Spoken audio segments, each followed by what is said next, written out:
Nu, dāmas un kungi, joki jokiem, jā, bet esam Sidnejā.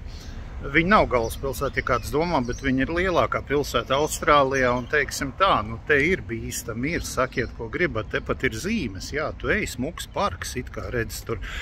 staigā cilvēki, viss zālais, tur hujomajo, viss tā kā pie cilvēkiem, bet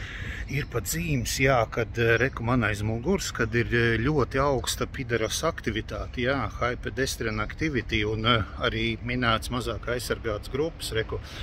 pīs bērnus, pīs pensionārus, pīs sievietes, pīs vīriešus, respektīvi pīs visus, jā. Un ir pat zīme, jā, 30, es nesaprotu, es nezinu, vai viņa 30 ir vai kā, bet, vārds sakot, te ir jābūt ļoti uzmanīgam. Es nezinu, vai korķis dirsā, vai dirsa korķī, vai vispār ir kaut kā, vai labāk te nestaigāt, vai kā, jo neizskatās aizdomīgi, teikšu godīgi, paskatās apkārt, ir miers, jā, it kā neviena nav, bet koki lieli, redz arī kaut kā cilvēks skrien, drošības pēc labāk skriet, es nevaru paskriet, man zina tā kā klip, bet, pārsvarā cilvēki te skrien.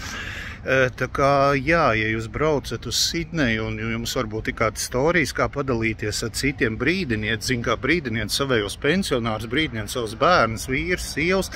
pideras aktivitāte šeit ir liela, jā, es centīšos, es esmu ļoti uzmanīgs, man ir kamera, ar ko es varu pist pa ģīm, nedomājot vienkārši, un rekur atkal aizskrien cilvēks garam, es nemeloju, cilvēki te skrien pārsvarā, tā kā dāmas un kungi, joki jokiem, bet, cerams, ka, ka es atgriezīšos kā nevainīgi jaunava, kā iesāks un, pamest kaut kāds gaļas gabals, kaut kā tā labi, es skatos apkārt un virzos uz priekšu.